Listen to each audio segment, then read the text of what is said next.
Olá, eu sou José Avelino Placa e nós vamos dar sequência da nosso estudo sobre Business Intelligence, na aula número 2, onde nós estamos vendo conceitos, fundamentos, técnicas e métodos de BI. Bom, na aula passada, nós vimos os conceitos de BI, a história e a evolução do BI, algumas aplicações do BI, fizemos um estudo sobre o que é importante numa análise de um projeto de BI e fizemos uma breve discussão sobre a aplicação do BI nas diversas estruturas organizacionais do modelo mais voltado, né, da estrutura organizacional horizontal com a estrutura organizacional vertical. Então, dando sequência nos tópicos que foram elencados, nós vamos iniciar hoje falando sobre o processo de BI. Bom, quando a gente fala no processo de BI, a gente tem que entender que o trabalho de montar um ecossistema de BI para que eu possa extrair as informações que são relevantes para o meu negócio e exibir essas informações de maneira a propiciar uma tomada de decisão, vai envolver uma série de etapas, das quais a gente comentou brevemente em aula anterior, e agora nós vamos detalhar mais. Né? Então, a primeira etapa desse processo de BI é a identificação das fontes de dados. Onde estão os dados que são necessários para que eu possa reuni-los, né, num ambiente único, né, e possa depois executar o meu processo de tomada de decisão. Nem sempre os meus dados vão estar de uma forma estruturada, né? Ou seja, no meu banco de dados da minha empresa, da minha organização. A maioria dos dados, com certeza, vão estar disponibilizados nos bancos de dados dos meus sistemas aplicativos, né? No meu sistema SAP, no meu sistema ERP, no meu sistema CRM, né? Enfim, nos diversos aplicativos que a minha empresa ou organização utiliza. Mas alguns desses dados podem estar organizados em arquivos isolados, né, de uma maneira não estruturada, que seriam arquivos em outros formatos, tipo arquivo Excel, um arquivo TXT, né? Alguns dados podem até estar disponíveis num ambiente aberto, tipo a internet, né, através de blogs, através de comentários de redes sociais, né, através de e-mails e assim por diante. Né? Nós vamos considerar uma situação mais tradicional, né, onde eu tenho parte dos dados estruturados nos meus sistemas aplicativos e parte deles também de acesso da própria organização, né, através de planilhas Excel, arquivos TXT. Às vezes eu posso até utilizar de bancos de dados externos, né, que seria um banco de dados públicos disponibilizados também, principalmente em órgãos governamentais, como o IBGE, que disponibiliza uma série, né, de informações geográficas, informações que fazem cruzamento, né, de dados populacionais, com renda, com atividade econômica, né, que isso pode ser muito útil para eu poder ter uma ideia mais aprofundada, né, do perfil do meu cliente, do meu consumidor, né, do meu usuário. Então, o primeiro passo é a identificação das minhas fontes de dados. O segundo passo é fazer o tratamento desses dados, né? A gente acabou de falar que os dados podem estar em formatos diferentes, podem estar em locais diferentes, né? Pode exigir um cuidado, filtros diferenciados. Então, esse processo, que é chamado de ETL, né, de extração, transformação e carga dos dados, né? O L é de load, né? Extract, transform, load, né? Vai requerer um profissional especializado, né, na área de engenharia de dados para que ele possa desenvolver esse pipeline de extração, escrever os scripts que vão trazer esses dados do banco de dados, onde eles estão no formato estruturado, e das planilhas, dos arquivos CXT, para um repositório único. Esse repositório único, né, de uma forma mais, vamos dizer assim, mais convencional de um processo de BI, é o que a gente chama de Data Warehouse. O Data Warehouse nada mais é do que um banco de dados voltado para a parte informacional, né? A tradução de Data Warehouse é armazém de dados, né? E nesse banco de dados nós vamos ter possibilidade de organizar os dados que são relevantes para o meu processo de tomar decisão. Então, eu não vou trazer todas as informações que eu tenho no meu banco de dados operacional, né? No meu banco de dados operacional, pensando numa empresa de varejo, para ficar mais claro, né? Eu vou ter informações de cada transação efetuada num PDV, num ponto de venda. Então, eu vou ter lá a data, a hora, o código da mercadoria, o código da máquina que registrou aquela operação, o custo unitário, o custo total, a quantidade vendida, quem foi o vendedor, o número da nota fiscal, o percentual de imposto que foi pago e uma série de outras informações que nem todas vão ser relevantes para o meu processo de tomar decisão. Né? Dependendo da situação, né? Se eu pensar numa loja, né? Numa grande rede varejista, o que me interessa saber é quanto vendeu de um determinado produto numa determinada data, num determinado local. Né? Claro, o número da nota fiscal, para esse tipo de análise de processo de tomada de decisão, não vai ser necessário, evidentemente. Né? O número da máquina registradora do ponto de venda que efetuou a operação também não vai ser necessário. Né? Uma série de outras informações. Então, nesse processo de extração, transformação e carga, eu vou selecionar os dados que são relevantes, eu vou aplicar alguns filtros para eliminar alguns ruídos, porque eu posso ter, por questões diversas, né, e até pelo formato de armazenamento, eu posso ter informações, às vezes, incompletas, que não vão ser úteis, né, no processo de tomar decisão se eu tiver uma informação incompleta, ou uma informação imprecisa, né, onde eu não tenho certeza da corretude daquela informação. Por eu ter também diversas fontes e origem dos dados, eu posso ter codificações diferentes, eu preciso padronizar, né? Eu posso ter numa dada aplicação a informação sobre o sexo do meu cliente como M ou F, masculino e feminino. E numa outra aplicação está codificado como um masculino, dois feminino. Né? A informação é a mesma, né? Mas ela está com uma codificação diferente que eu preciso padronizar. Isso vale para diversas outras informações, né? Informações de endereço, né? Eu posso ter o estado da residência do cliente só com a sigla do estado, né? Da União Federativa ou o nome completo do estado. Então, também preciso padronizar essas informações todas, né? Então, tudo isso é feito no meu processo de extração, transformação e carga, né, que é o chamado processo de ETL. Né? Nesse processo, eu também vou definir a periodicidade que eu vou trazer essas informações para o meu Data Warehouse, que é o meu banco de dados informacional, né? O meu DW, né? Como é comumente chamado. Né?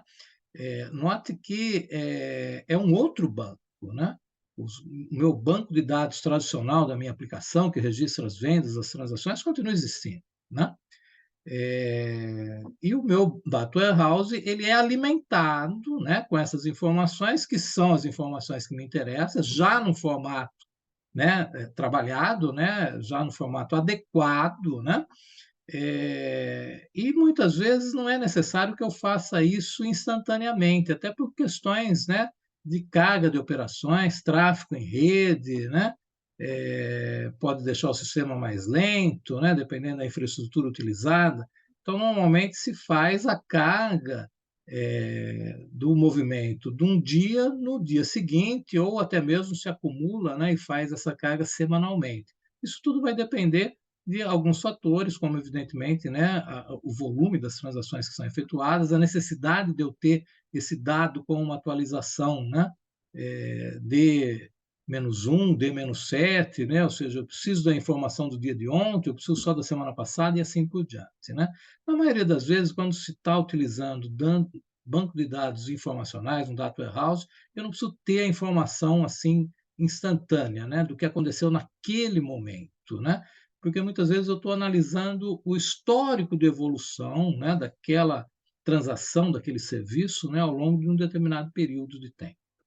Então, tudo isso é feito no meu processo de ETL. Aí eu estou alimentando, então, o meu data warehouse, né? A gente vai falar um pouquinho mais detalhado, né, sobre algumas características do data warehouse, né? Na figura vocês estão vendo aí uma série de íconezinhos, né, mostrando vários bancos de dados, né, chamados de datamart, e o data warehouse, que é o conjunto dos datamart. Um datamart nada mais é do que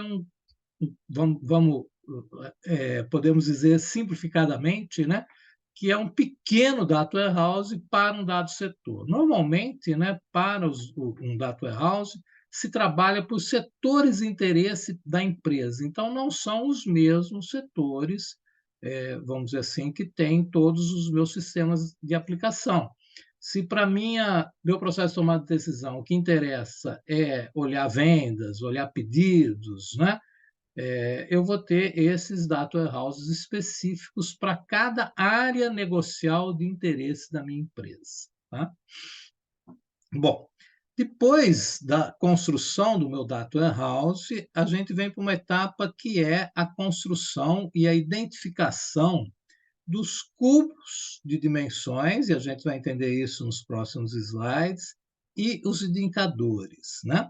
Quando eu estou construindo um data warehouse, me interessa identificar quais são as dimensões que eu quero enxergar aquele item que é relevante para o meu negócio. Então, se eu estou tratando de venda, eu quero poder olhar as minhas vendas ao longo de um determinado período de tempo, então, tempo é uma dimensão, ao longo do tipo do produto vendido, então, o tipo do produto é uma outra dimensão, ao longo dos locais onde as vendas são realizadas, então o local é uma outra dimensão.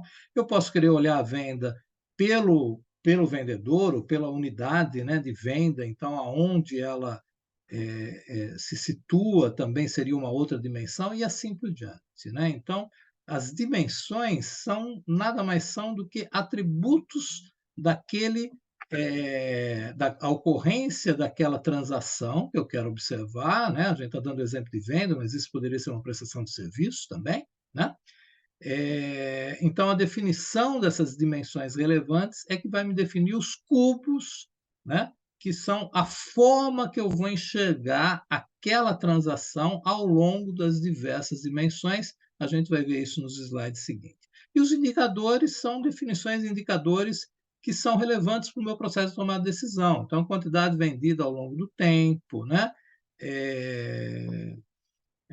A quantidade vendida por vendedor, né? A média vendida de produto ao longo de um determinado período de tempo e assim por diante. Né? Eu vou definir esses indicadores que nada mais são do que operações que eu vou fazer com os valores que eu estou trazendo, né, das operações, das transações efetuadas. Tá? Depois tem a parte final, que seria a construção e definição dos meus painéis, dos meus dashboards, né? Onde eu vou exibir, utilizando as diversas formas, né, de exibição, nós vamos também dar uma recapitulada nelas, né? Eu vou ter gráficos de diversos tipos, né? Eu posso usar um gráfico de pizza, um gráfico de barra, um gráfico linear, né? Um infográfico, assim por diante. Então, eu vou definir os meus painéis, os meus dashboards, vou definir quais são os níveis de agregação desses dados. Tem dados que eu vou querer ver o comportamento, né, ao longo do tempo de uma forma detalhada, outros mais sumarizadas, né? Vou incluir os meus indicadores, né? De performance, de rendimento, de produtividade. Então, aquele conjunto de indicadores definidos vão estar presentes nos gráficos, né? E isso vai permitir, evidentemente, que daí o gestor possa fazer uma tomada de decisão. Bom, então, voltando, né, àquilo que a gente já frisou bastante na aula anterior, né, todo o processo de BI visa fornecer elementos para um processo de tomada de decisão. Então, nessa figura, a gente está vendo aí uma série de informações, que seriam os meus dados brutos, vindo de diversas áreas, departamentos da minha empresa, organização, né? Vendas, custo, RH, escala do funcionário, informações de redes sociais, vinda, né? Obviamente, da internet, né? Comentários a respeito dessas vendas, dos produtos, dos clientes, satisfação ou não dos clientes, reclamações, né? Alguns dados não estruturados, né? Na forma de planilha Excel e assim por diante. E aí o meu processo de BI vai fazer uma transformação desses dados de maneira a exibir informação, que seria uma informação já com agregação, né, de conhecimento, né, para eu poder indicar e avaliar indicadores de produtividade, indicadores de relacionamento comercial, indicadores de faturamento, né, indicadores, né, de aceitação, né, daquele produto nas redes sociais e assim por diante, para que eu possa efetuar o meu processo de tomada de decisão.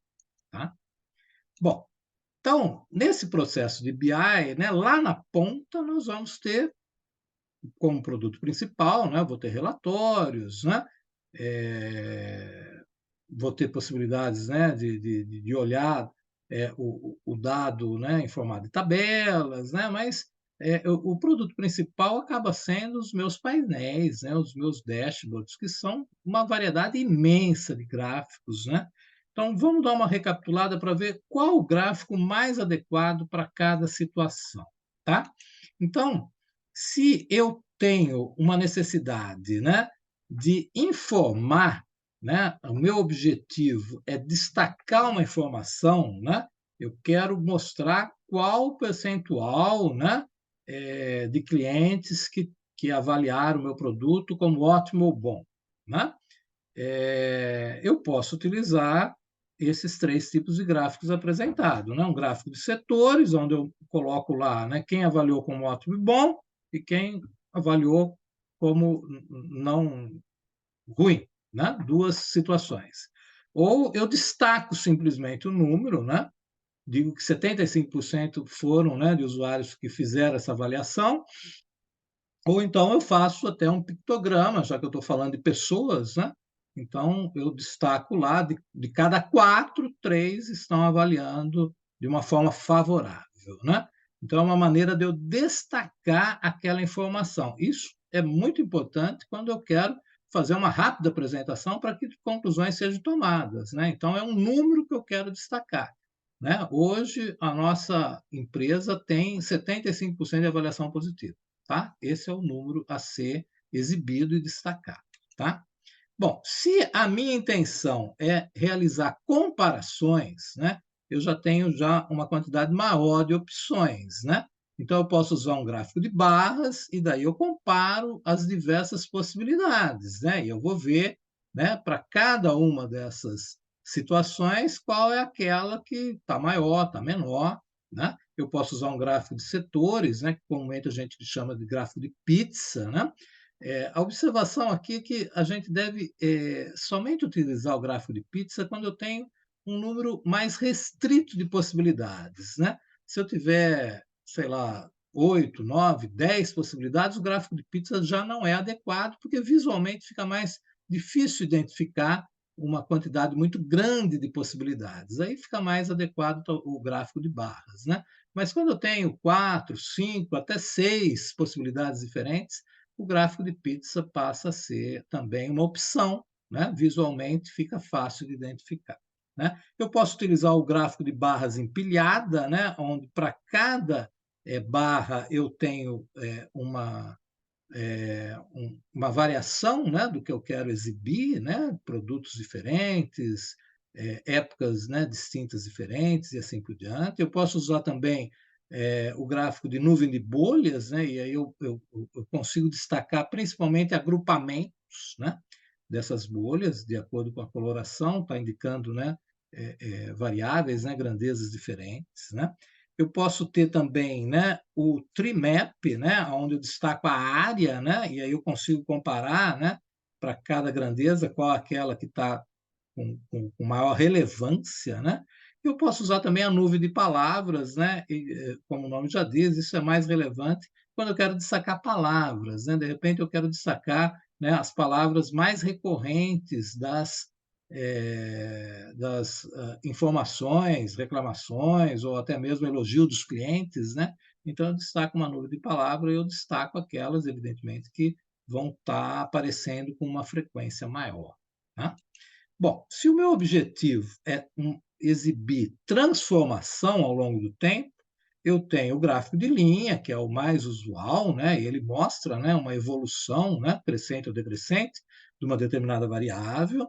Eu tenho o gráfico de área, que eu faço comparando duas grandezas, né? E aí eu mostro como que foi a evolução ao longo de um determinado período para essas grandezas. O cronograma ele é adequado para eu mostrar uma sequência, né, de tarefas, né? E aí eu mostro essa evolução, né, dessas tarefas, quando eu posso iniciar uma tarefa, depois de terminar a anterior e assim por diante, né? E posso usar também um gráfico de mapa mesmo, né, onde eu exibo no meu mapa, né, as áreas que está ocorrendo uma determinada situação que eu quero destacar, né, e uso as cores para destacar aonde que tem uma variação maior ou menor, né, dessa ocorrência. Eu posso usar, por exemplo, um gráfico de um mapa, né, destacando, né, áreas de desmatamento, áreas onde a temperatura está mais elevada, áreas onde está ocorrendo uma determinada situação, né, de periculosidade, né, de violência, talvez, né, em determinadas regiões, destacando através das cores aonde está mais acentuado ou menos acentuado. Tá? Se o meu objetivo é realizar uma tarefa de organização, eu tenho diversas possibilidades, né?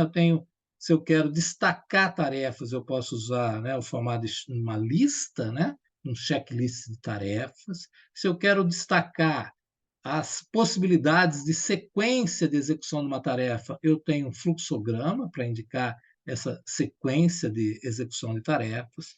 Se eu quero destacar qual é a interseção que eu tenho entre diversas tarefas ou diversas atividades, eu posso usar um diagrama de Venn. Se eu quero destacar a interrelação entre tarefas, entre ações, eu posso usar um mapa mental.